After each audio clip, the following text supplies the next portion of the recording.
Bonjour à tous et bienvenue sur ma chaîne pour cette vidéo spéciale premier anniversaire des éditions Saint-Barthélemy. Nous avons lancé cette maison d'édition le 20 mars 2022. Aujourd'hui, 20 mars 2023, un an plus tard, où en sommes-nous?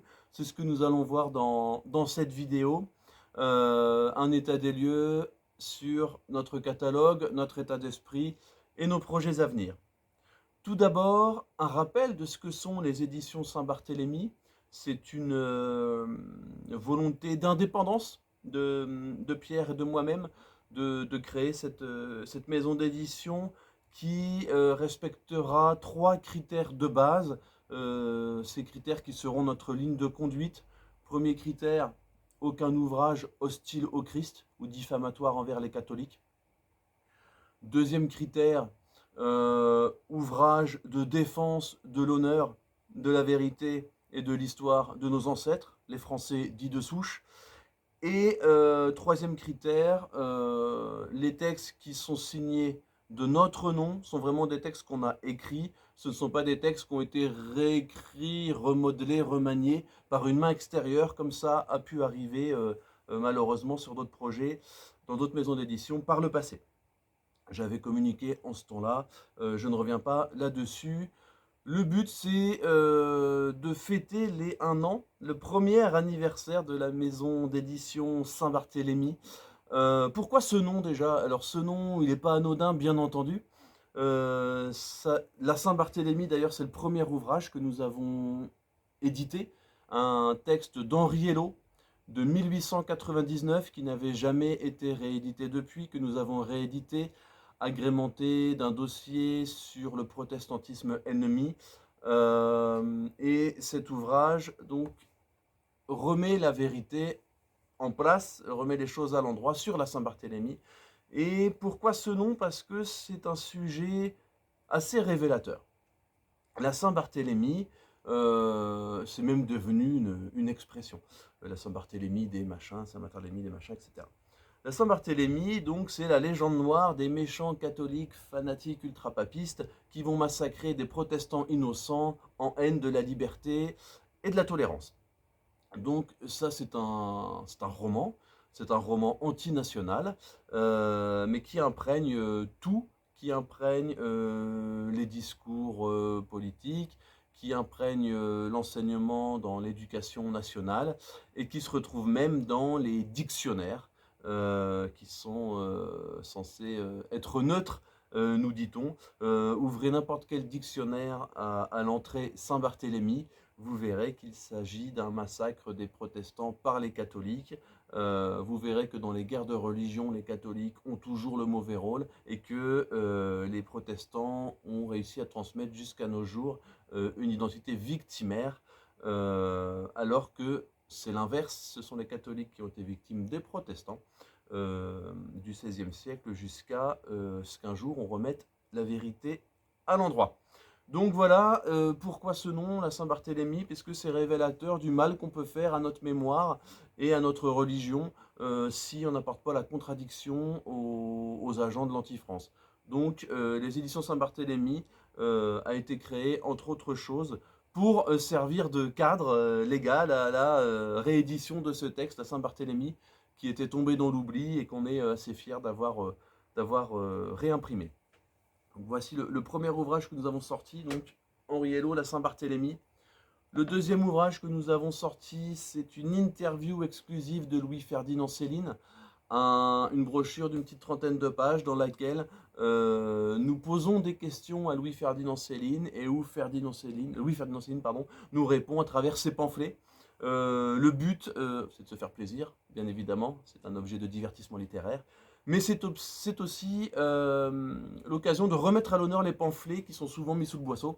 Et les pamphlets de Céline sont très intéressants. Une âme française va les lire avec plutôt du plaisir que du dégoût, contrairement à ce que le politiquement correct, à ce que le littérairement correct veut bien nous dire des pamphlets de Céline, qui serait une erreur de trajectoire ou une honte dans sa bibliographie. Ensuite, nous avons sorti le numéro 3 donc, du magazine littéraire et politique Réflexion. Donc ça, c'est déjà numéro 3, numéro 4 sort dans 2 mois. Vous connaissez si vous suivez cette chaîne, et si vous ne connaissez pas, en grosso modo, à chaque numéro, on étrille l'ouvrage d'un personnage de gauche ou d'un personnage antinationaliste. Là, le dernier, dans le numéro 3, c'est Nicolas Lebourg, qu'on a remis à sa place. On traite d'actualité, on traite de littérature, et il y a parfois des sujets bonus. Voilà, donc en général, ils font entre 90 et 110 pages. C'est magazine réflexion, donc n'hésitez pas à acheter un œil au site, ce sera en description de la vidéo. Et enfin, aujourd'hui, 20 mars, donc Combat pour la France, qui sort un livre que j'ai écrit avec Pierre Guillon, avec qui donc j'ai cofondé la maison d'édition Saint-Barthélemy, un ouvrage qui est préfacé par Alexandre Gabriac. Et tout à l'heure, je vous disais que la Saint-Barthélemy d'Henri Hello était l'une des deux motivations à la création d'une maison d'édition, puisqu'il nous fallait un cadre pour sortir cet ouvrage. Eh bien, nous avions comme deuxième pied, comme deuxième pilier de motivation et d'intérêt à la création de cette maison d'édition, de sortir notre propre ouvrage, Combat pour la France. Je ferai une vidéo dédiée à cet ouvrage, mais en gros, c'est un livre qui permet de faire le point sur ce qui ne va pas en France, sur pourquoi ça ne va pas, et comment sortir du marasme. C'est un ouvrage de propositions politiques, de constats politiques, un peu historiques, écrit à quatre mains avec Pierre, donc avec des styles d'écriture assez différents. Et c'est une bonne introduction pour ceux qui entrent dans le milieu nationaliste, ou ceux qui n'ont jamais encore lu d'ouvrage, soit parce qu'ils sont trop techniques, trop pointus, trop spécialisés, etc. Là, c'est un ouvrage généraliste pour déblayer. On déblaye et ensuite on peut construire sa propre nature nationaliste à partir de ces bases-là. Donc voilà les 4 ouvrages que nous avons sortis. Donc c'est peu, hein, c'est un catalogue de 4 ouvrages pour l'instant, mais en un an c'est pas mal. Ça fait, si je fais une moyenne, car je suis très bon en calcul mental, ça fait un ouvrage par trimestre sur la première année, c'est pas mal. On va un petit peu accélérer la cadence là d'ici la fin de l'année, avec la sortie de 2 ouvrages, une réédition et un ouvrage inédit, un ouvrage de Monsieur l'abbé Dutail sur le catholicisme, le national-socialisme, la collaboration, où pas mal d'idées reçues de gauche et de la fausse droite vont être remises à leur place. Pareil, cet ouvrage, quand il sera fini, il est toujours en cours d'écriture, je ferai une vidéo pour vous le présenter, bien évidemment. Alors, qu'est-ce que je voulais vous dire d'autre dans cette vidéo anniversaire des éditions Saint-Barthélemy? Je voulais vous dire que le combat culturel, le combat politique, le combat militant est indispensable. Il est indispensable que les hommes de droite et que les nationalistes mènent ce combat sur tous les plans, qu'ils soient, donc je le disais, électoral, culturel, musical, tout ce que vous voulez. Ce qu'il faut, c'est ne pas laisser de répit à nos adversaires, puisque nous, quand on ne fait rien, eux, ils continuent d'agir. Je crois que l'un des meilleurs exemples, c'est Najat Vallaud-Belkacem, enfin, le meilleur exemple, c'est un qui me vient en tête comme ça, qui a beau avoir été ministre, socialiste, eh bien, elle a ensuite écrit, je crois, des poèmes ou des chansons sur le progressisme, etc. Donc eux, ils s'arrêtent jamais. Eh bien, nous, il faut qu'on apprenne à jamais s'arrêter. Et c'est pour moi la meilleure façon de faire vivre la pensée française. J'ai pu le dire dans une publication que j'ai diffusée dimanche, je pense, enfin hier du coup. Donc c'était samedi, autant pour moi. Donc samedi, j'ai diffusé un petit texte de quelques lignes en expliquant que pour faire vivre la pensée française, il faut lire, se former, parler de ses lectures, se rejoindre dans des cercles de lecture, se rassembler soit en famille, soit entre amis, soit entre camarades régulièrement. Pour les Normands, nous avons créé le cercle Jules Barbet d'Aurevilly. Ça fait quasiment 2 ans maintenant. On fait des comptes rendus de nos lectures, on se conseille, puis on fait même un peu de sport des fois, comme quoi. En tout cas, c'est important de se rassembler. D'ailleurs, pour le cercle Jules Barbet d'Aurevilly, le lien est en description de la vidéo. Mais c'est important de se rassembler, que ce soit pour militer, pour aller à l'élection, pour aller à des conférences, pour en organiser, pourquoi pas, inviter des écrivains, des gens qui ont des choses à dire, et pour lire, et pour conseiller des lectures à vos amis, à vos camarades, à vos parents, à tous ceux qui peuvent faire avancer nos idées. Donc voilà, c'est important, le combat culturel, il est aussi important que le combat politique. Il n'y a pas de primauté du métapolitique sur le politique ou du politique sur le métapolitique. Il faut que ce soit un tout, il faut qu'on arrive à sortir du cloisonnement mental. Tout est utile, tout ce qui va contre les intérêts de la gauche est utile. Donc il faut le prendre, la gauche est toute puissante actuellement. Pour vous donner l'idée du point auquel la gauche est toute puissante actuellement, aujourd'hui sont considérés comme intolérants ceux qui refusent que des drag queens fassent des lectures aux enfants.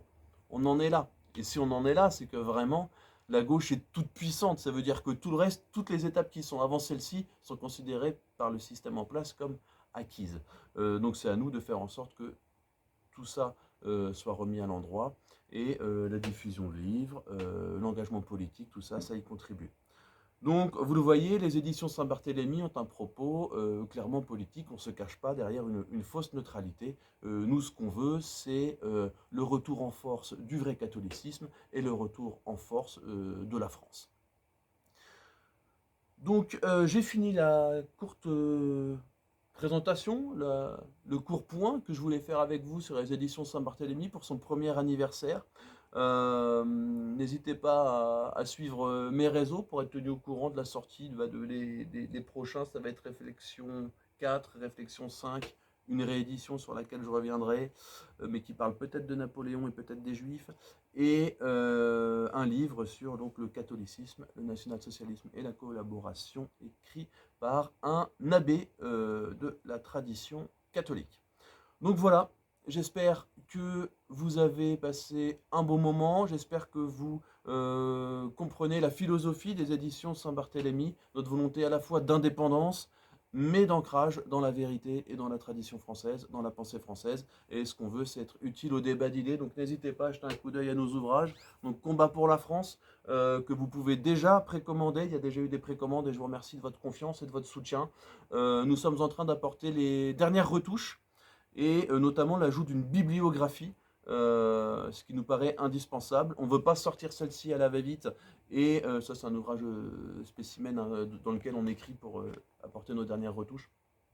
Mais nous on ne voulait pas sortir celui-là vite fait pour tenir la date du 20 mars, et en ressortir un deuxième mieux. Nous on sortira l'édition définitive directement dans quelques jours, avec les dernières retouches, et surtout avec une page ou deux de bibliographie pour vous aiguiller sur des ouvrages spécialisés selon les thèmes si vous voulez creuser tel ou tel sujet.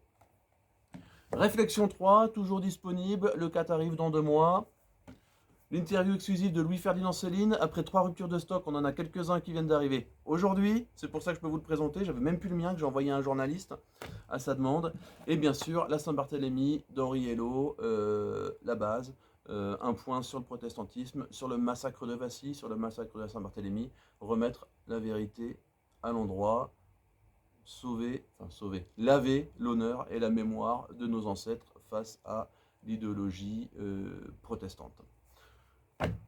Voilà, j'en ai terminé, ça fait un peu boutiquier, je vous l'accorde, mais je reviens en fin de semaine, vendredi 17h normalement, avec une vidéo sur le protestantisme justement, mais c'est déjà une autre histoire, à très bientôt.